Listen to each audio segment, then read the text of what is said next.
예, 안녕하세요. 철학자 하병학입니다. 오늘 제가 여러분들께 소개할 책은 여러분들도 잘 아시는 마이클 샌델의 정의란 무엇인가라는 이 책입니다. 예. 이 책은 출판 11개월 만에 판매 부수가 100만 부, 그리고 2년 만에 200만 부가 팔렸습니다. 이거는 미국에서도 없었고요. 대한민국에서만 이렇게 많이 팔린 인문학 책이라는 게 있을까, 정말 놀라운 책입니다. 그뿐만 아니라 샌들은 국내 번역서로 정의의 한계라든지 왜 도덕인가, 돈으로 살 수 없는 것들 등등이 있습니다. 이것들은 전부 다 지금 정의란 무엇인가란 이 책과 연동이 되어집니다. 자, 그러면 이 책이 우리가 왜 이렇게 국내에서 많이 팔렸나, 많은 사람 인기가 있었냐를 한번 생각해 보죠. 노무현 정부는 반칙 없는 사회를 이야기했고요. 박근혜 정부는 경제민주화, 경제정의를 이야기했고, 문재인 정부는 기회는 평등하게, 과정은 공정하게, 결과는 정의롭게, 이런 모토를 내세웠죠. 윤석열 정부는 자유, 인권, 공정, 연대 가치를 강조했습니다. 그럼에도 불구하고 우리가 이렇게 공정한 사회인가를 생각해 봐야 되는데, 이 책이 그만큼 인기가 있었던 거는 국민들이 공정한 사회를 그만큼 열망하고 정의감에 정의감을 가진 시민들이 많다는 것을 의미하죠. 자, 그런데 우리가 공정한가 한번 생각해 보죠. 우리 사회에서 모두가 노력하면 노력한 만큼의 결과를 얻는가? 아니면 아무리 노력해도 이미 가진 자를 결코 넘어설 수 없는, 더 이상 개천에서는 용이 날 수 없는 사회가 되어버렸는가? 예. 왜 서울 강남에 있는 고등학교 졸업자의 서울대학교 입학자 수가 다른 지역 고교 졸업자보다 훨씬 많은가? 왜 동일 능력으로 동일 업무를 하는데 비정규직은 정규직보다 적은 임금을 받아야 하고 언제 퇴출될지 몰라 전전긍긍해야 합니까? 왜 지방대학교 출신이 취업을 하기 훨씬 어려우며 여성의 연봉은 남성보다 적고 대기업 임원이나 고위 공직자 중 여성 비율이 이렇게 훨씬 낮습니까? 고급 공무원, 국회의원 자식들의 군복무 비율이 일반 국민에 비해서 현저히 적은가요? 법 앞에 만인이 평등하다면서도 왜 검찰은 약자에게는 더 엄정하고 강자에게는 부드러운가? 이런 걸 우리가 생각해 보지 않을 수가 없습니다. 예, 선생님들 이 책을 읽으셨고 또 이 책을 다시 읽으실 분들한테 저는 조언드립니다. 다음과 같은 질문을 던져보시라고요. 당신은 어떤 세상에 살기를 원하는가? 당신은 당신 자식이 어떤 세상에 살기를 원하는가? 당신이 조물주라면 세상을 어떤 모습으로 만들겠는가? 바로 이런 질문을 하면서 읽으면 도움이 되리라고 생각합니다. 마이클 샌델은 한국에도 자주 왔습니다. 그리고 최근 2025년에도 오셨는데, 거기에서 9월 달에 지금 국제 한반도 포럼에서 말씀을 합니다. 한국 사회에 대해서 두 가지를 지금 이야기합니다. 첫째는 한국은 능력주의가 사람을 나누는 게 아닌가 싶다, 이런 말씀하셨고요. 능력주의 문제. 그 다음에 또 하나는 우리가 뭔가 공존을 하려면은 양극화를 해결해야 된다라는 이야기를 하셨습니다. 그러니까 한국에 대해서, 한국 사회에 대해서 그 문제점을 대단히 정확하게 파악하고 계신 분이라고 판단됩니다. 이 책은 공리주의, 그 다음에 자유지상주의, 그 다음에 임마누엘 칸트의 동기주의, 그 다음에 존 롤스의 평등이론, 그 다음에 아리스토텔레스의 목적론, 그리고 맥켄타이어의 그 충성심 관련되어진 내용들을 다루고 있습니다. 자, 이 정의란 뭐냐 하면 인간은 사회적 동물이지 않습니까? 그러니까 즉 다른 사람과 함께 살아가는 공동체적 삶이란 게 인간의 태생적인 운명이란 거죠. 그런데 그 속에는 가치관, 세계관, 관심, 이익, 의견, 문화, 계층 등이 서로 다른 사람이 있기 마련입니다. 그들 사이에는 갈등이 있을 수밖에 없고요. 단 그 갈등을 폭력과 분쟁 없이 살아가기 방법, 바로 그거를 우리가 익혀야 되는데 그것이 바로 정의라는 겁니다. 그래서 회폐 같은 사람은 정의를 인류의 가장 소중한 유산이다, 이렇게 말을 한 바 있습니다. 정의로운 사회를 위해서 시민들이 가져야 될 덕목들을 이야기해 보죠. 첫째는 다른 사람과 관련된 일이라도 사회 문제에 대해서 관심을 갖는 정의감입니다. 두 번째는 정의와 부정의를 구별하는 공정한 판단력하고 세세한 차이를 분별하는 비판력입니다. 세 번째는 다른 시민들에게 자신의 판단이 공정함을 보여주는 논적 능력과 설득력 있는 소통 능력이 필요합니다. 네 번째로는 정의로운 사회를 위해서 시민으로서의 책무인 바로 그 책무를 실천하는 능력, 이렇게 네 가지가 되는 거죠. 자, 그러면 이제 서로가 자신은 정의롭고 상대는 불의하다고 논쟁할 경우 어떻게 해야 되느냐는 겁니다. 이제 정의의 원리가 도대체 무엇이냐, 이제 이 고민을 우리가 해야 되는 거죠. 거기에는 고대부터 예전에 내려온 거가 하무라이 법정 같은 데서는 눈에는 눈, 이에는 이, 이제 이런 방법이 있었는가 하면은 고대 아테네에서는 각자에게 그 몫을, 이제 이런 게 있었고요. 성경에서는 황금률이라고 있죠. 대접받고 싶은 대로 대접하라도 있고, 공자의 능건추비도 있고, 예수는 원수를 사랑하라, 이제 이런 말씀 하셨습니다만, 이게 직접적으로 우리가 사는 삶 속에서의 정의 문제에 있을 때 적용을 할 때 아주 구체적인 문제에는 항상 어려움이 있기 마련인 거죠. 이제 그래서 정의론이란 거가 새롭게 더 등장되어졌습니다. 자, 그러면은 뭐냐, 이게 왜 이 까다롭냐면은 플라톤은 에우티프론에서 이미 말합니다. 누가 더 많은 사과를 가지고 있는가에 대해 우리의 견해가 다르다면 계산을 해보면 된다. 그런데 올바른 짓과 올바르지 못한 짓에 대해 우리 의견이 다르다면 도대체 어떻게 해야 하냐라고 질문됩니다. 그리고는 말하길 이렇게 하죠. 나는 사람들이 올바르지 못한 짓을 저지른 걸 시인하면서도 자신이 처벌을 받아서는 아니 된다고 주장하는 것을 보지 못했다, 이렇게 말합니다. 즉 올바른 짓과 올바르지 못한 짓, 이 두 개 구별이 어렵다는 겁니다. 예. 이제 결국은 정의나 어떤 가치 판단, 도덕 판단 같은 거에서 우리는 어떤 방법이 필요합니다.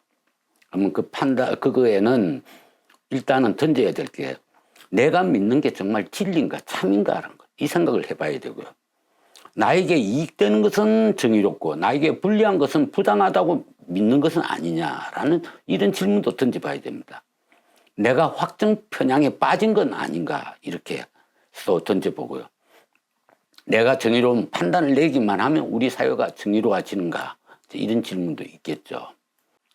자, 샌델이 이 책을 저술하면서 그 목적을 밝힌 바가 있습니다. 55쪽인데 이 책의 목적은 누가 누구에게 영향을 미쳤는지 알려주는 정치 사상사를 다루는 것이 아니라 독자들로 하여금 정의에 대한 자신의 견해를 정립하고 비판적으로 검토하도록 만들어 자신이 무엇을 왜 그렇게 생각하는지 알도록 하는 데 있다라고 이야기합니다. 그리고 정의와 가치 판단을 할 때 샌델은 다시 조언을 합니다. 도덕적 사고는 홀로 추구하는 것이 아니라 여럿이 함께 노력하는 것이 답이다. 따라서 친구, 이웃, 전우, 시민 등과 대화 상대자가 필요하다는 거죠.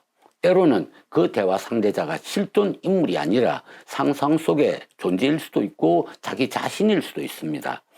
하지만 자기 성찰만으로는 정의의 의미나 최선의 삶의 방식을 찾을 수 없다라고 그럽니다. 그러니까 선생님들도 책을 읽으면서 질문을 던지고 또 자신의 대답해보고 자신을 스스로 반박도 해보지만 더 좋은 것은 타인하고 이렇게 토론을 해보라는 것이 지금 정의에 다가가는 길이다라고 샌들은 조언을 합니다.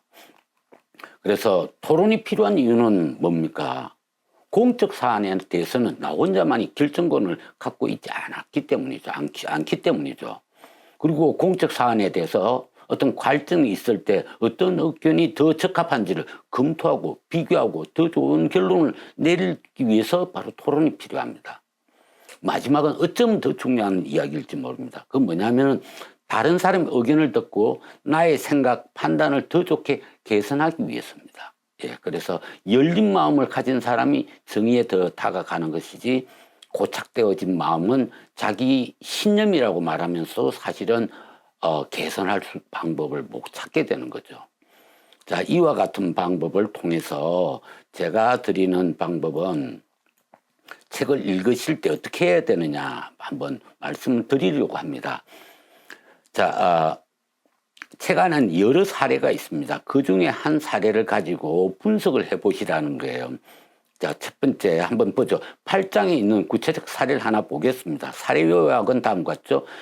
다리에 장애가 있는 골프 선수 K씨가 카트를 사용하려고 합니다. 근데 다른 선수들은 걷기만 하는 거죠. 그리고 골프에 걷는 것도 중요하다면서 반대합니다. 그러면 문제는 뭡니까? 골프 시합에서 K씨에게 카트 사용을 허용해야 되는가 하는 문제죠. 그러면 여기에는 찬성이 있고 반대가 있을 겁니다. 그 찬성과 반대를 생각해 보면서 각각의 찬성의 원칙, 그 다음에 반대 원칙은 뭔가를 생각해 보라는 거죠. 예를 들면 걷는 것이 꼭 골프 경기의 필요 조건이라고 볼 근거가 없다. 다리에 장애가 있는 것만으로도 K씨는 다른 선수들보다 불리한 상태이다. 골프 경기를 보는 관중들의 전체 행복이 늘어날 수 있다. 이렇게 됩니다. 그러면 첫 번째는 아리스토텔레스의 목적론이 될 거고요. 두 번째는 롤스의 최약자 우대 정책이 될 겁니다. 세 번째는 공리주의가 되겠죠. 이런 걸로서 찬성을 할 겁니다.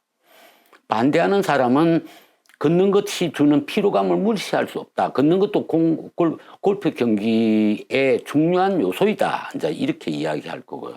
또 다른 사람은 모든 선수는 공정한 조건에서 경기를 해야 되는데 한 선수에게만 카트 제공한 건 불공정하다. 이렇게 말할 수 있을 겁니다. 그러면 여기에 반대하는 사람도 아리스토텔레스의 목적론을 가져왔고요. 역차별의 불공정성을 지금 가져와 있는 겁니다. 예.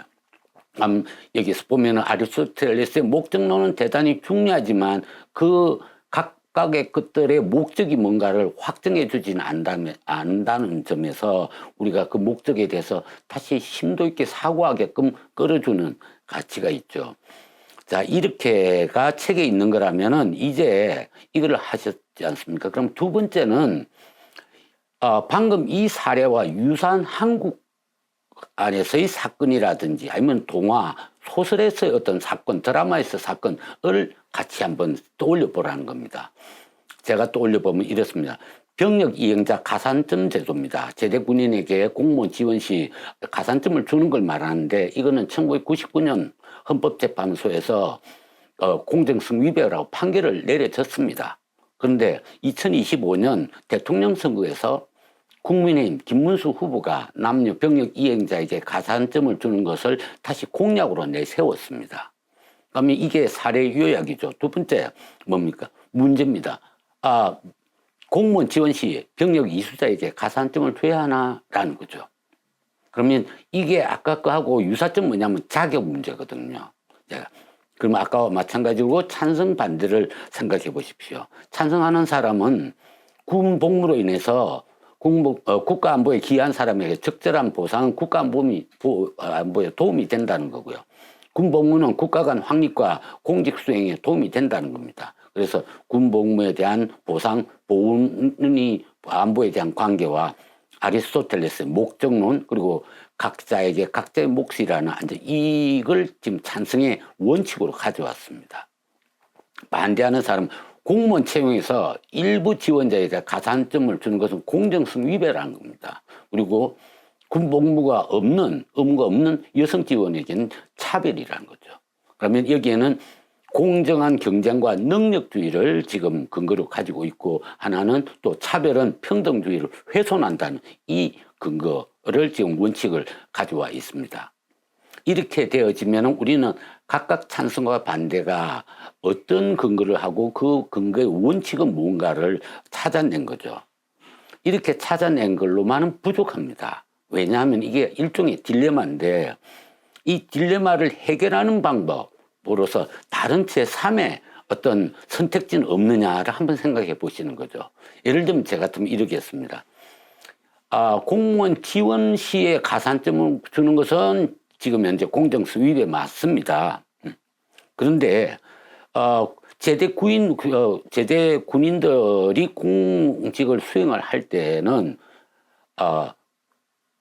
퇴임 기간을 늘려주면 어떠냐는 그 기간만큼. 그러면 이거는 지금 현재 공정한 경쟁에나 능력주의에 위반되지도 않고, 그 다음에 아리스토텔레스 목적론에 따라서 각자가 각자 몫을 주는 걸로 되어져서 사실은 어쩌면은 이 갈등을 해결할 수가 있는 거죠. 이와 같이 여러분들이 정의론을 읽으시면 좋겠습니다. 예, 마지막으로 이제 마무리를 하겠습니다. 로버트 무질이 말합니다. 진리의 목소리는 의심 섞인 낮은 톤이다. 고함을 막 지르고 큰 소리만 지르는 사람 그게 아니고요. 혹시나 이제 이런 것들을 궁금해서 하는 말인데요. 저도 이런 형태의 낮은 목소리, 의심 섞인 낮은 톤이다라고 이야기하고요. 이제 르누비에가 합니다. 어떤 인간도 다른 사람이 고통받는 동안 혼자 선할 수도 없고 지성적일 수도 없다. 이렇게 말합니다. 우리 이웃들을 함께 살펴가는 것이 바로 정의론을 잘 읽어가는 방법이지 않나 생각됩니다. 예. 책 읽기에 즐거움이 많길 바랍니다. 감사합니다.